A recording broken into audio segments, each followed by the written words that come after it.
Dia 8. Ligando o motor a toda velocidade. Não pergunte do que o mundo precisa. Pergunte o que faz se sentir-se vivo e corra atrás disso. Porque o mundo precisa de pessoas que tenham vida. Howard Thurman. Nunca é tarde demais para ser aquilo que você deveria ser. George Eliot. Você já se sentiu impotente na vida? Ouço de muitas pessoas que a principal razão por não tentarem mudar é o fato de se sentirem impotentes para alterar a combinação de forças das circunstâncias presentes na vida delas. Talvez você tenha um hábito e se sinta incapaz de rompê-lo. Quem sabe você tem um problema de relacionamento, já tentou de tudo para resolvê-lo, mas mesmo assim continua rompido.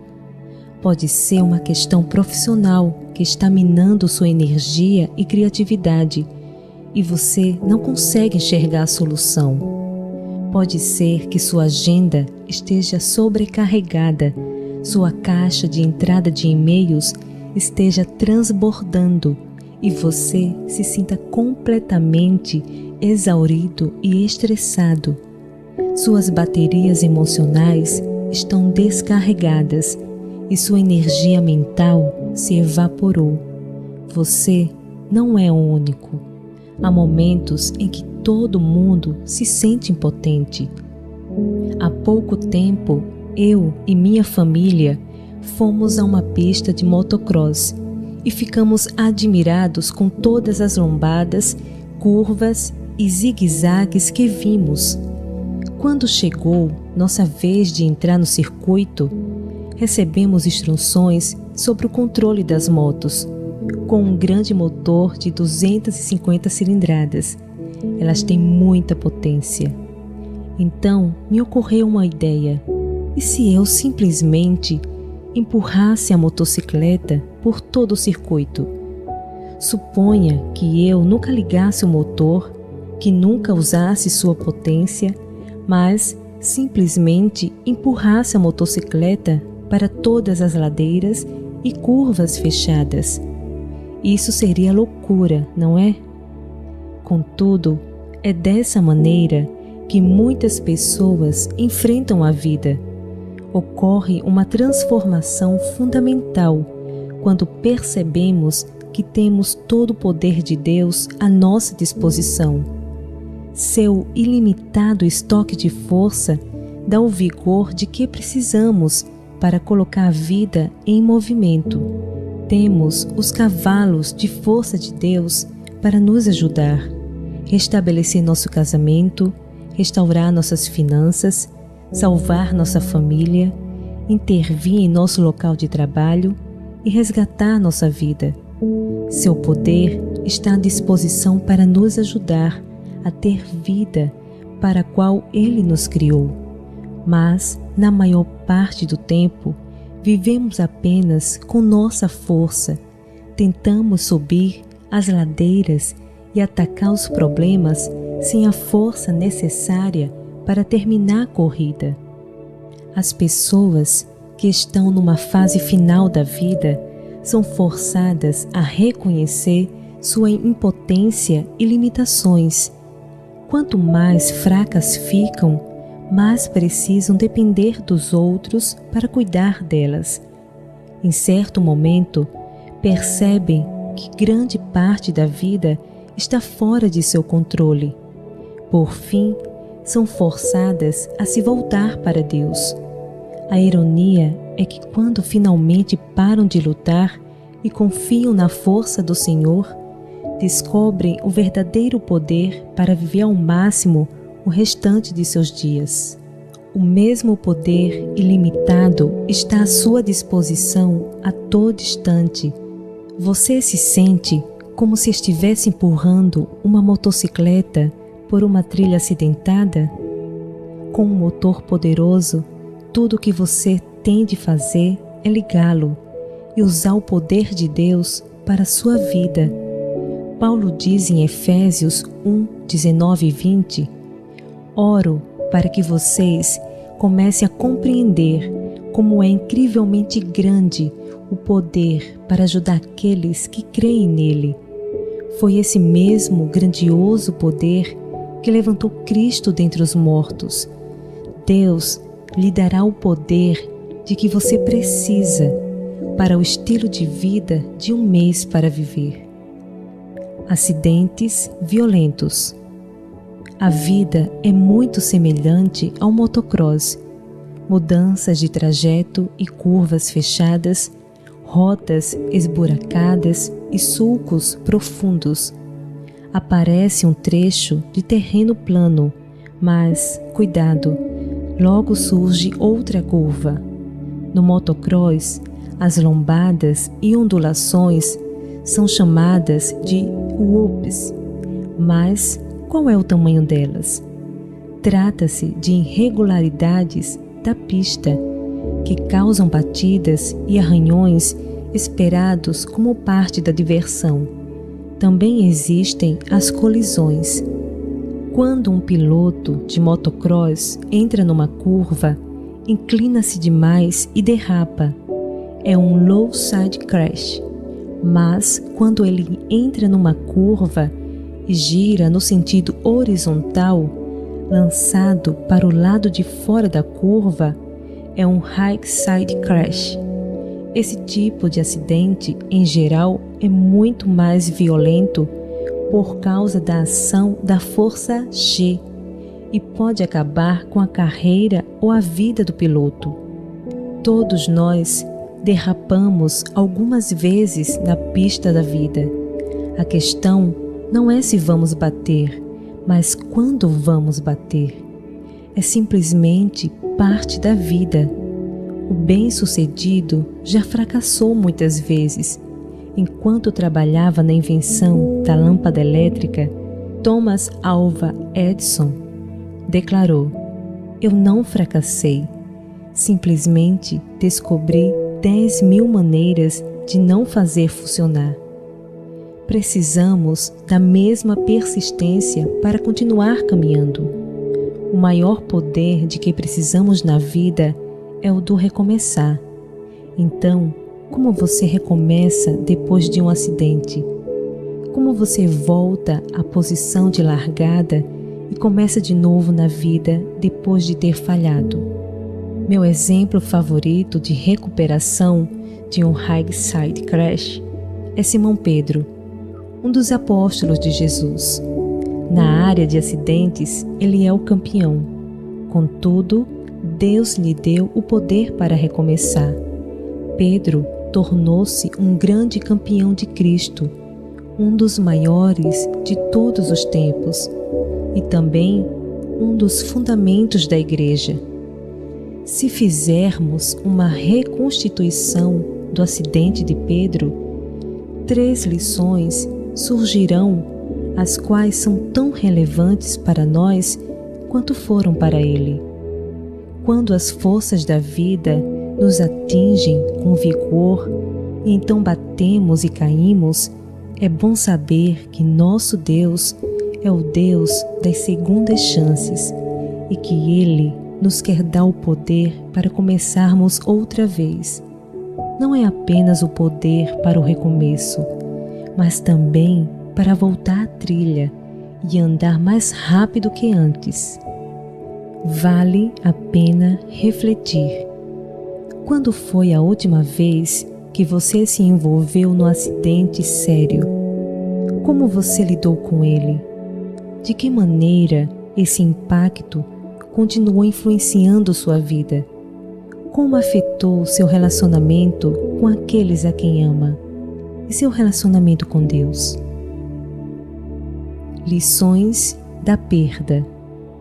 Se você precisa de poder para recomeçar, então deve aprender com as perdas. A chave para aprender essa lição, tomar posse dela e ativá-la, é admitir humildemente as falhas. Pedro foi um dos primeiros membros da equipe de corrida de Cristo. De fato, Jesus mudou seu nome de Simão para Pedro, que significa rocha. Jesus disse: "Você vai ser o capitão da equipe, minha âncora, minha base. Vou construir toda a equipe em volta de você. Você é a rocha. Você é o campeão, Pedro." Mateus 16, versos 17 e 18.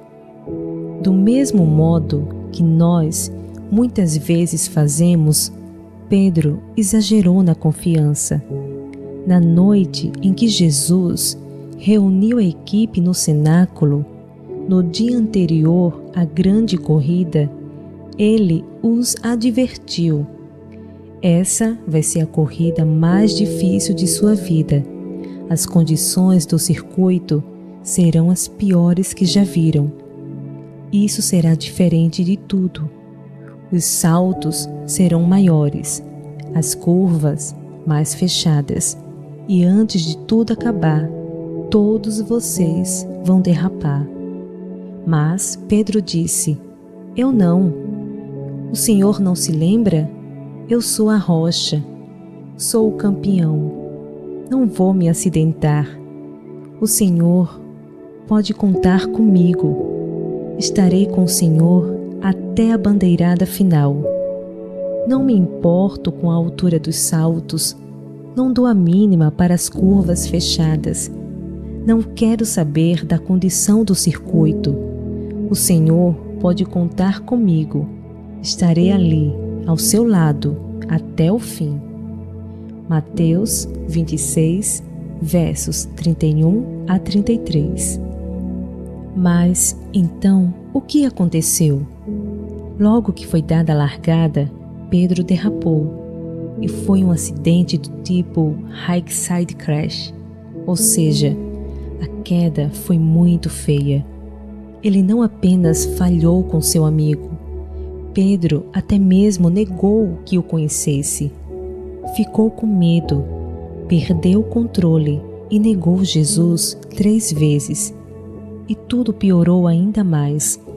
Havia um espectador especial na arquibancada. O Senhor voltou-se e olhou diretamente para Pedro.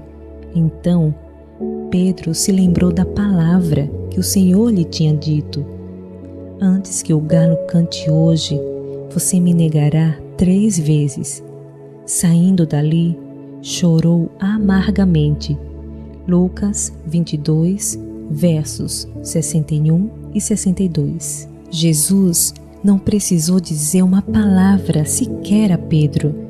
O Senhor simplesmente olhou para ele e Pedro se lembrou de como se havia gabado de sua lealdade poucas horas antes. Jesus olhou diretamente para o coração dele e viu o arrependimento, a culpa, a vergonha. Não condenou seu amigo, nem lhe disse aos berros algo como: "Eu não disse?" Ele olhou para Pedro com compaixão e não falou uma palavra sequer. Assim como Pedro, algumas pessoas estão no meio do local do acidente. Talvez seja um acidente no casamento, com os filhos e até mesmo com os pais, um acidente nos negócios ou na área emocional.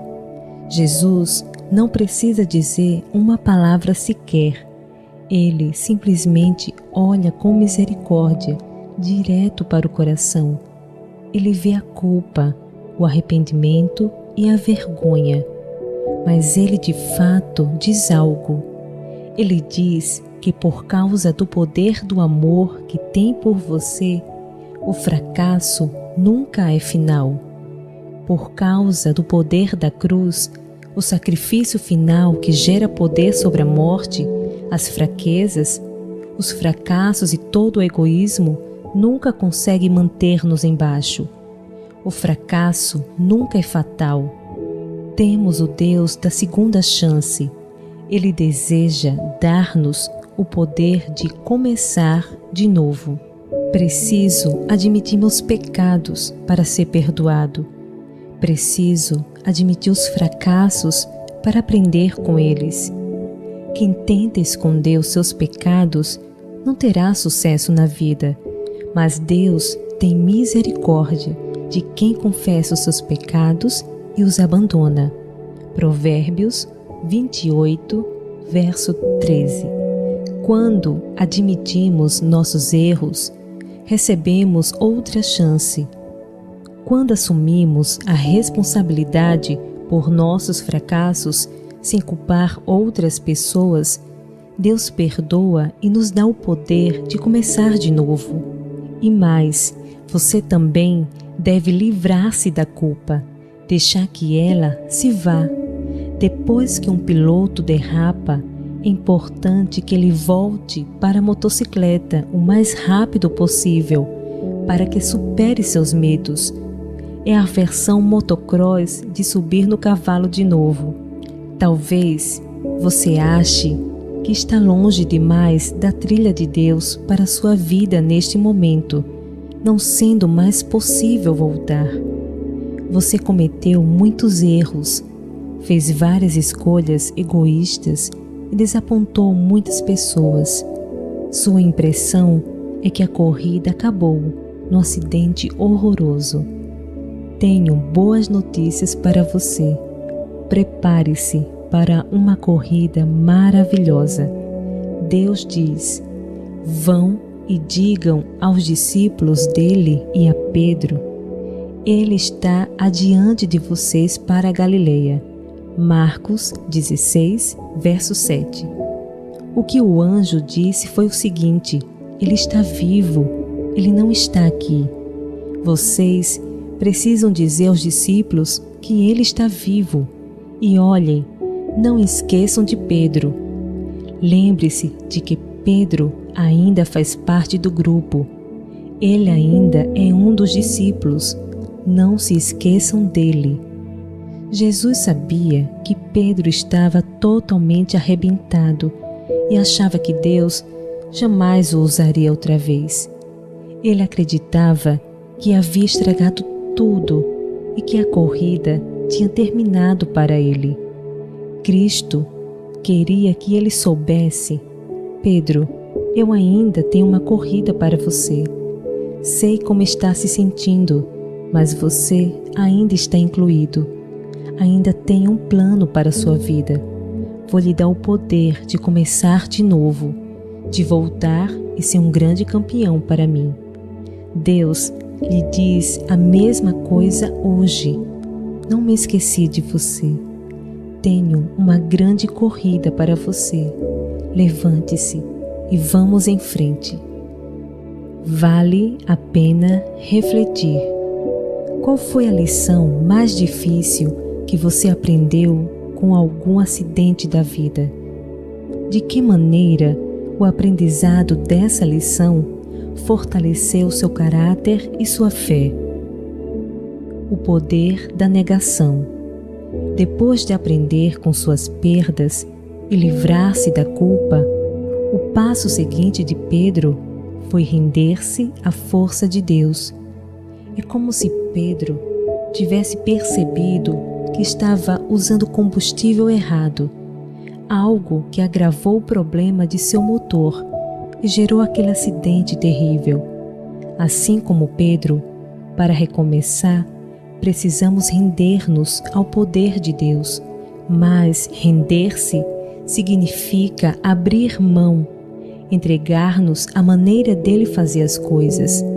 Jesus explicou isso da seguinte maneira: se alguém quiser acompanhar-me, negue-se a si mesmo, tome diariamente a sua cruz e siga-me. Lucas 9, 23. Jesus diz que devemos negar nós mesmos para encontrar satisfação. Preciso optar por abandonar meu jeito e seguir o plano e o propósito de Deus para a minha vida, se quiser mesmo ficar satisfeito e ter a vida abundante que Ele prometeu. Isso é exatamente o oposto do que ouvimos todos os dias no mundo ao nosso redor. Precisamos trocar de mantra, de satisfazer a mim mesmo para negar a mim mesmo. Pedro negou a Cristo e se acidentou. Mas, quando aprendeu a negar a si mesmo, tornou-se um campeão.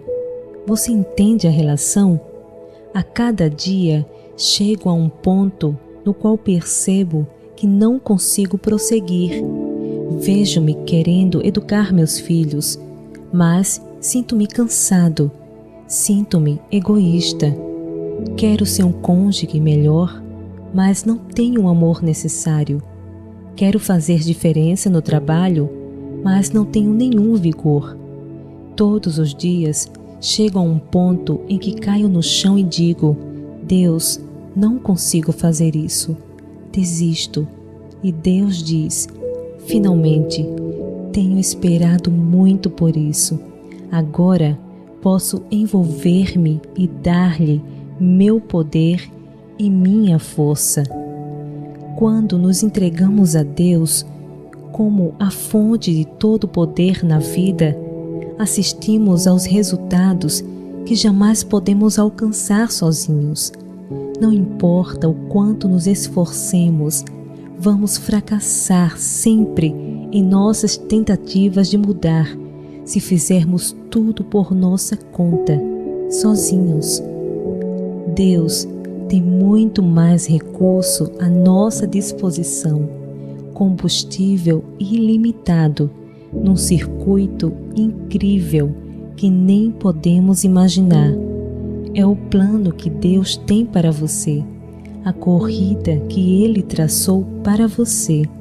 Você foi planejado para seguir por esse caminho a toda velocidade. Para a vida toda. 1. Faça uma lista de tudo que impede de confiar plenamente a vida a Deus. Decepção e mágoas do passado, perdas, dúvidas e assim por diante. Depois, pense no que é preciso acontecer para que você confie que Deus, de algum modo, pode usar essas coisas para cumprir o propósito que Ele tem para você. Passe alguns minutos em oração, pedindo ajuda para liberar cada item. 2. Qual é o seu maior temor quando se fala em confiar a vida completamente a Deus? Em que se baseia esse medo? Escreva como você enfrentaria esse medo se tivesse apenas um mês para viver. 3. Quando fracassamos e tentamos voltar para a trilha, ajuda bastante conversarmos com uma pessoa em quem confiamos. Marque um café com um amigo e compartilhe seu momento no circuito da fé.